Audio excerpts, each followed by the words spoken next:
Shalom saudara yang dikasihi Tuhan. Selamat pagi, selamat hari Minggu. Senang dan bahagia rasanya karena kita masih bisa bertemu dalam minggu kita melalui khotbah hari ini, yaitu Minggu Septuagesima, saudara, di tanggal 31 Januari 2021. Senang rasanya karena masih bisa menyapa saudara melalui khotbah kita hari ini. Doa dan harapan saya bahwa saudara semua dalam keadaan sehat, dalam keadaan baik, tentunya penuh sukacita diberkati Tuhan ketika mendengarkan khotbah hari ini. Saudara yang dikasihi Tuhan, sebelum kita memulai mendengarkan khotbah ini, baiklah kita terlebih dahulu merendahkan diri depan Tuhan. Kita berdoa, mari berdoa saudara.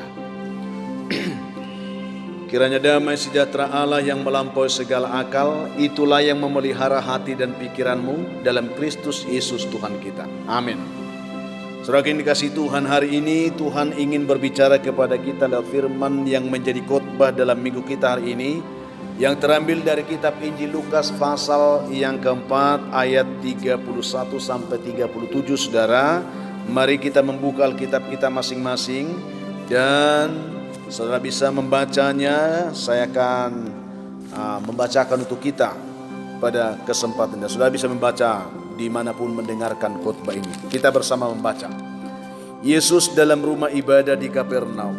Kemudian Yesus pergi ke Kapernaum, sebuah kota di Galilea, lalu mengajar di situ pada hari-hari Sabat. Mereka takjub mendengar pengajarannya sebab perkataannya penuh kuasa.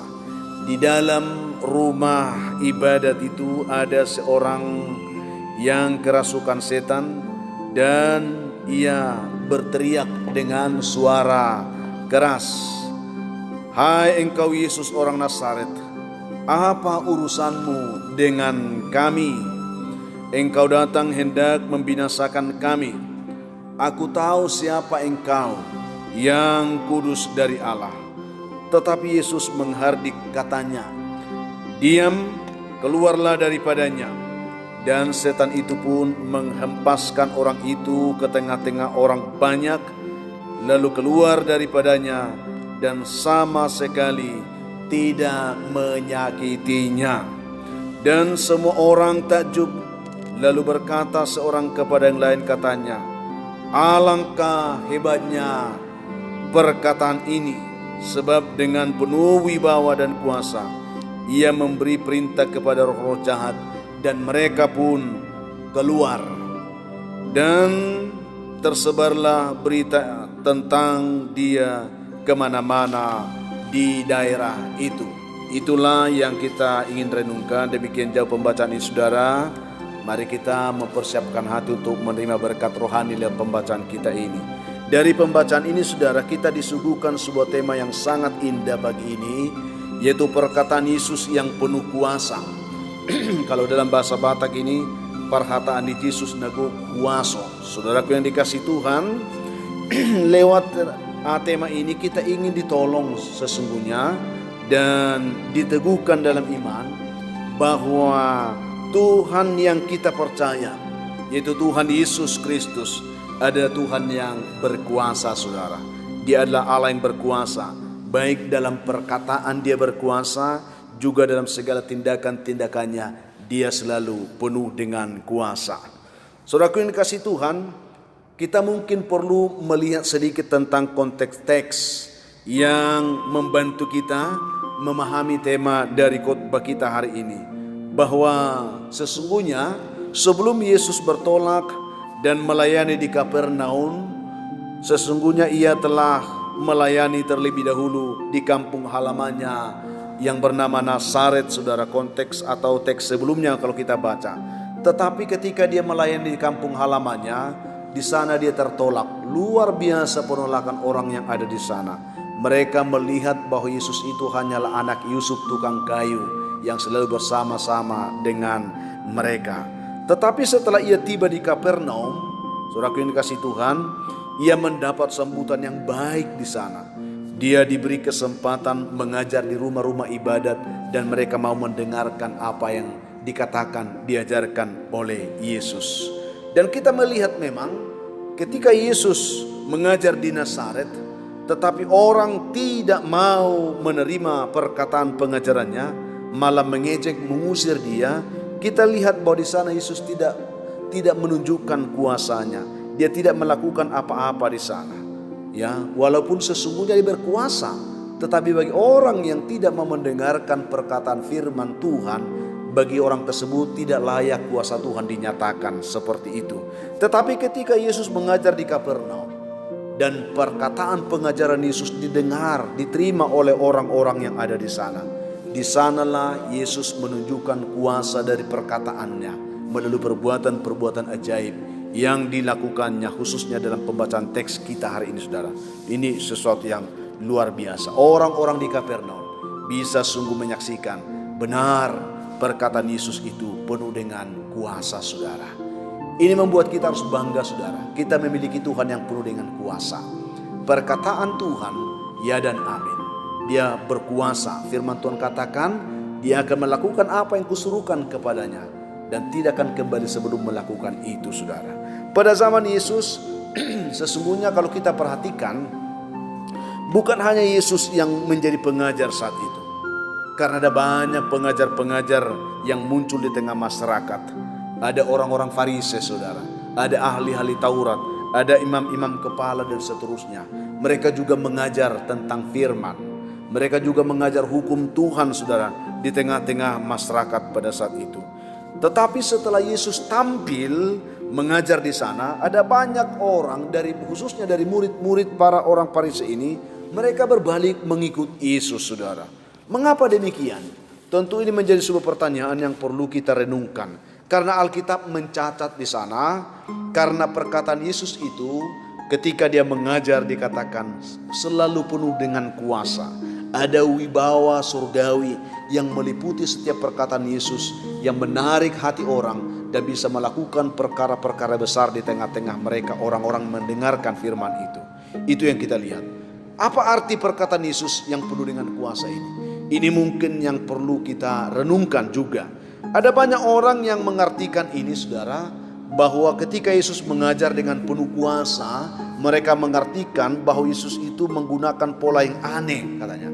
Pola yang tidak lazim. Sebagaimana banyak orang mengidentifikasikan, saudara, pengajaran yang penuh kuasa itu dengan ajaran yang aneh-aneh. Sebagaimana kita lihat. Sehingga kalau kebaktian berlangsung hanya biasa-biasa saja, mereka berkata bahwa dalam kebaktian itu tidak ada kuasa Tuhan. Tetapi ketika ibadah itu sedang berlangsung, saudara, ya, lalu di tengah-tengah ibadah itu ada orang-orang yang menjerit-jerit, ada orang yang berteriak-teriak, ada orang yang melompat-melompat, saudara. Di situ katanya itu artinya bahwa kuasa sedang bekerja di tengah-tengah ibadah itu. Saudara yang dikasihi Tuhan, kalau itu yang terjadi, kalau itu yang kita pahami, ini yang saya ingin katakan.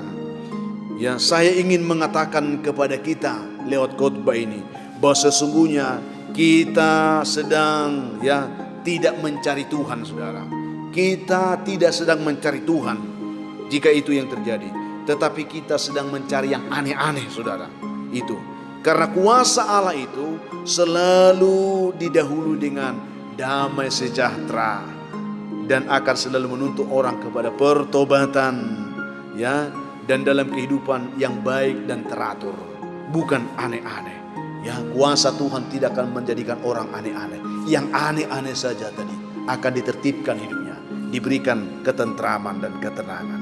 Ini yang menarik, saudara, yang perlu. Jadi Yesus bukan melakukan pengajaran bukan aneh-aneh. Walaupun penuh dengan kuasa, justru kuasa Tuhan ya menghancurkan segala sesuatu keanehan pada saat itu. Jika demikian, saudara, apa yang dimaksud dengan perkataan Yesus yang penuh kuasa itu? Ya. Dan atau kalau kita tanyakan, mengapa Yesus dapat berkata-kata dengan penuh kuasa? Mungkin itu lebih tepat bagi kita.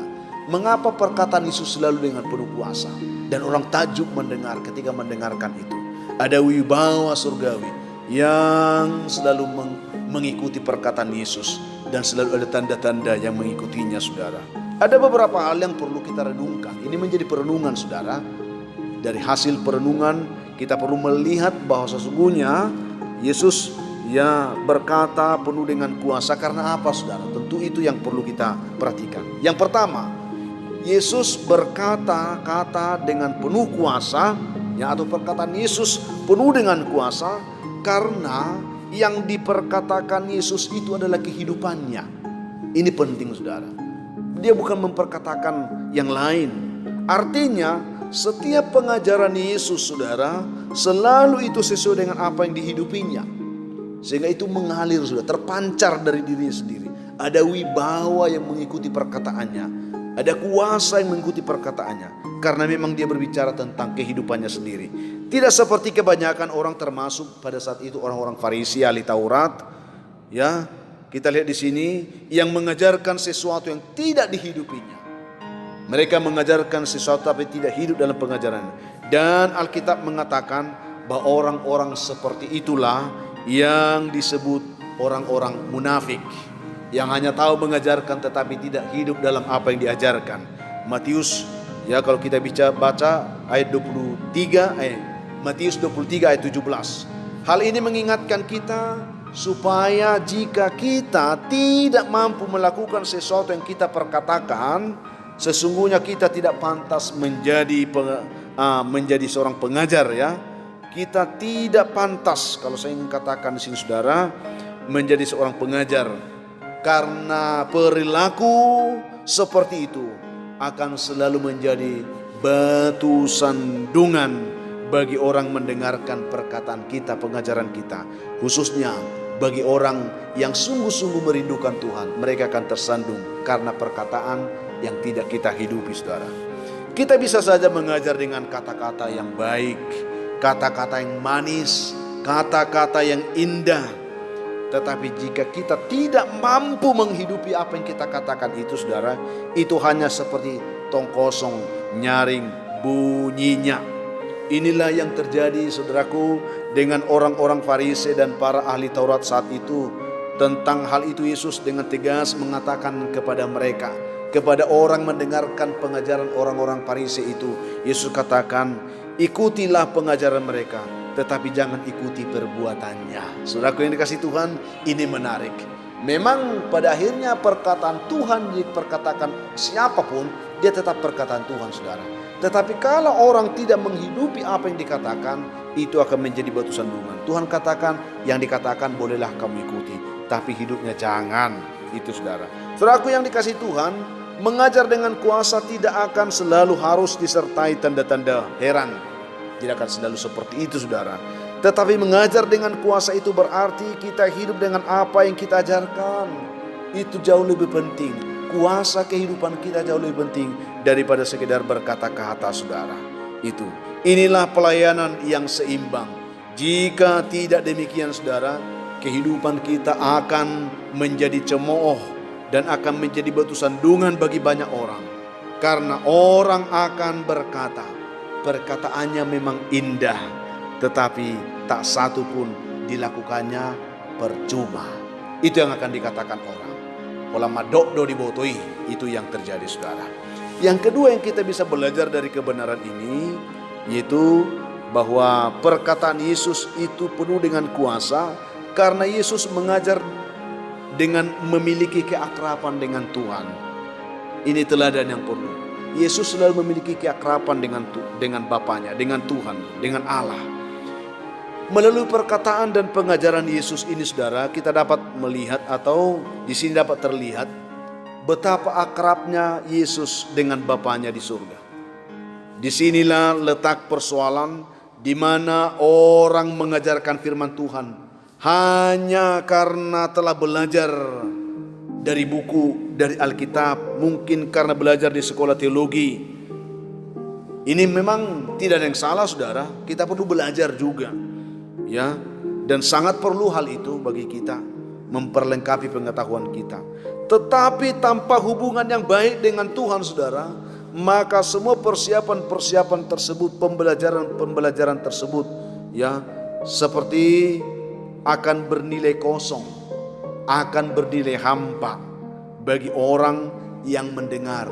Karena kuasa atas firman yang kita perkatakan itu akan selalu ada ketika kita bersekutu dengan Tuhan, benar-benar disertai oleh Tuhan dalam pemberitaan firman. Maka perkataan yang kita sampaikan itu selalu berwibawa dan berkuasa. Saudara yang dikasihi Tuhan Yesus Kristus, hal itulah yang terjadi dengan orang-orang Farisi pada ahli Taurat yang mengajar dengan dahsyat dan luar biasa, saudara. Mereka para pengajar yang luar biasa, ahli, saudara, dalam firman Tuhan. Tetapi karena mereka tidak memiliki keakraban dengan Tuhan, maka apapun yang mereka ajarkan itu hanyalah menjadi pengajaran yang kosong dan pengajaran yang hampa. Tidak ada pengaruhnya bagi orang lain. Orang hanya terbangun dalam kehidupan yang formalitas, yang biasa-biasa saja. Tidak ada yang berubah dalam hidup orang mendengarkan pengajaran itu. Kalau pengajaran disampaikan tanpa penyertaan Tuhan, pengajaran itu tidak akan bisa mengubah hati orang. Itu yang kita lihat, saudara. Lalu yang ketiga di sini, perkataan Yesus yang penuh kuasa. Kenapa perkataan Yesus selalu penuh dengan kuasa? Karena Yesus mengajar dengan bukti, bukan hanya dengan kata-kata. Ini menarik juga, saudaraku. Orang Farisi dapat berkata, selalu katakan bahwa setan dapat dikalahkan. Mereka selalu mengatakan itu, saudara, meyakinkan orang bahwa setan itu dapat dikalahkan, dia katakan. Tetapi kalau kita lihat di sini, Yesus mengajarkan dengan bukti bahwa setan memang bisa dikalahkan. Bisa dikalahkan, saudara. Yesus membuktikan itu dengan menghardik setan itu dan berkata, "Diam, keluarlah daripadanya." Dan pada saat itu juga setan itu pun menghempaskan orang, dikatakan, ke tengah-tengah orang banyak, lalu keluar daripadanya dan sama sekali tidak menyakitinya. Jadi tidak hanya kata, ada perbuatan nyata. Ketika kita katakan Allahku luar biasa, tetapi pernyataan Allah yang luar biasa itu harus ada buktinya, saudara. Sehingga itu bukan hanya perkataan yang kosong, menjadi perkataan yang bermakna, yang berisi, yang membangun, yang menguatkan, meneguhkan orang yang mendengarkan apa yang kita katakan. Disitulah kuasa perkataan itu terjadi, saudaraku. Terakhir dikasih oleh Tuhan Yesus Kristus, sesungguhnya orang yang sungguh-sungguh dipakai oleh Tuhan adalah orang-orang dapat membuktikan imannya dengan baik.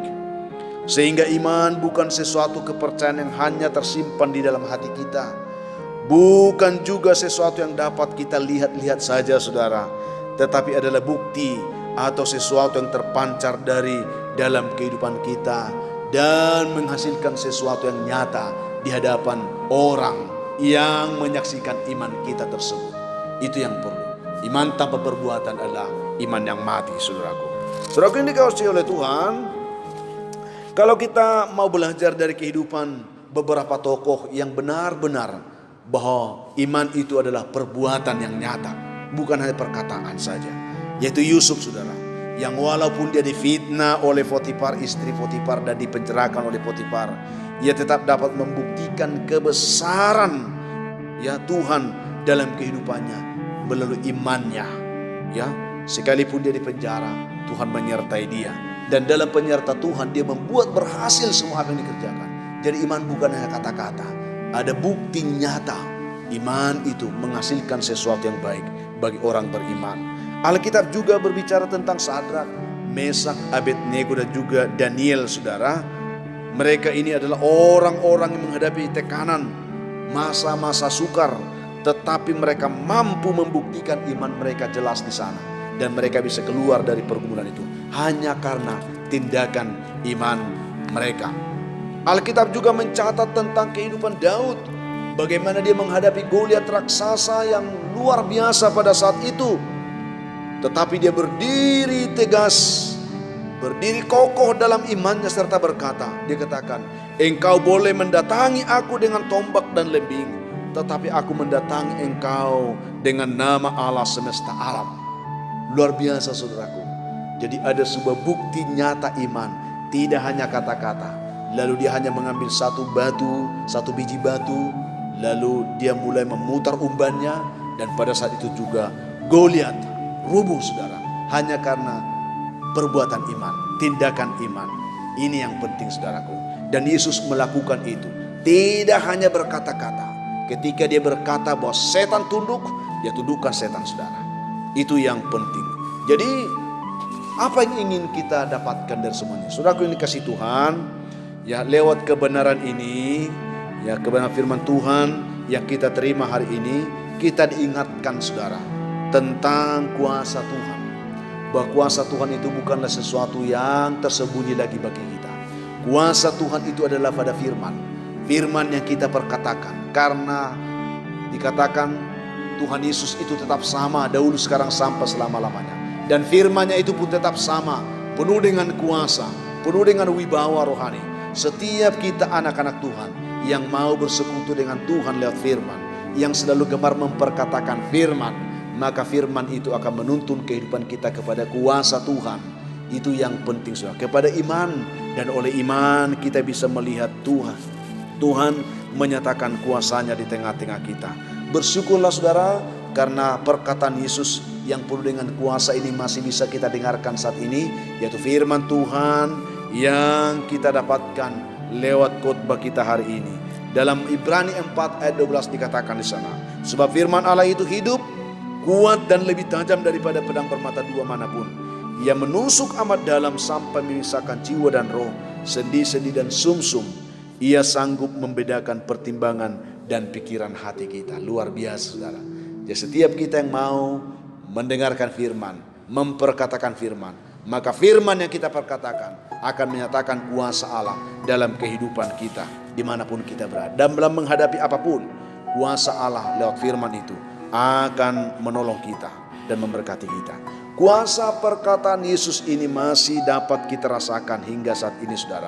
Asal kita mau mendengar dan kita mau merespon firman dengan baik, maka kita akan melihat dan kita akan bisa takjub, karena kuasa perkataan Yesus dapat membuat tunduk. Ya, tidak hanya hati kita yang keras saudara, tidak hanya itu, tetapi juga membuat tunduk kuasa setan dan mampu mengusir setan dari kehidupan dan persekutuan kita. Itu yang penting. Pertanyaannya memang perlu kita renungkan. Apakah memang setan bisa masuk dalam persekutuan rumah Tuhan, persekutuan orang-orang percaya? Saya melihat bahwa ini kenyataan yang harus kita terima. Setan ada di mana-mana. Persoalannya sekarang ketika kita memberi hati kepada setan, kita akan dipimpin setan. Tetapi ketika firman menguasai hidup kita, dengan kuasa firman, setan akan menyingkir, setan akan keluar, setan akan terusir dari hidup kita. Ini yang perlu kita renungkan. Kita terima kebenaran ini saudara. Dengan kebenaran itu kita terbantu. Kita masih memiliki kekuatan iman bahwa dengan memperkatakan firman Tuhan, ada kuasa yang menolong kita menghadapi hidup ini.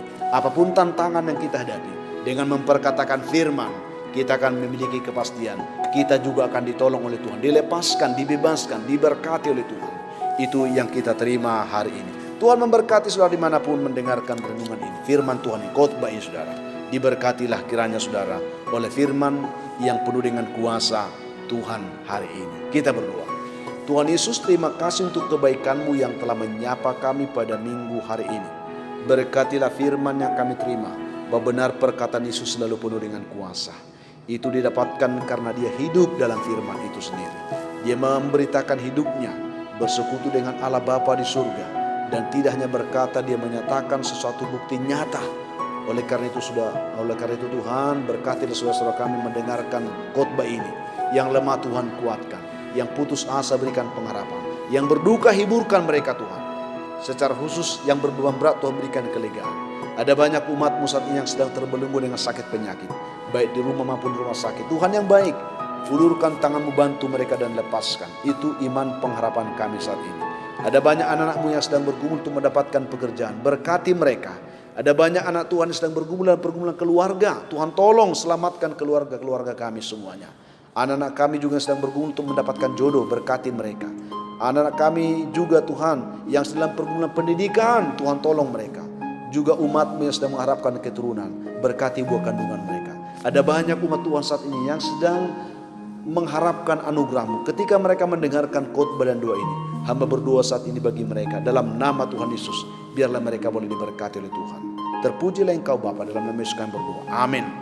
Saudara yang dikasihi Tuhan, biarlah kiranya firman pagi ini boleh meneguhkan iman percaya kita hari ini, sehingga apapun yang sudah hadapi dalam hidup ini, saudara tetap semangat, diberi kekuatan dan bersuka cita, serta dapat mengucap syukur atas segala sesuatu. Dan saudara, kalau saudara mempunyai beban pergumulan hidup yang berat dan saudara rindu didoakan, hubungi kami saudara di nomor telepon yang tertera di layar saudara. Kami siap membantu mendukung saudara dalam doa. Itu keyakinan kami, itu komitmen kami. Dan bantu juga kami saudara untuk selalu membagikan, men-share video khotbah ini saudara, sehingga ada banyak orang bisa menonton dan mereka juga diberkati seperti saudara. Itulah kerinduan kami. Mari kita bekerja sama sehingga kebenaran firman yang berkuasa ini dapat dirasakan oleh banyak orang hari ini. Itu saudaraku. Jadi saya Pendeta Linti Dongoran, Pendeta GKP Jemaat Khusus Horesan Medan, menyampaikan selamat hari Minggu saudara. Sampai jumpa di kesempatan lain. Tuhan memberkati saudara. Shalom.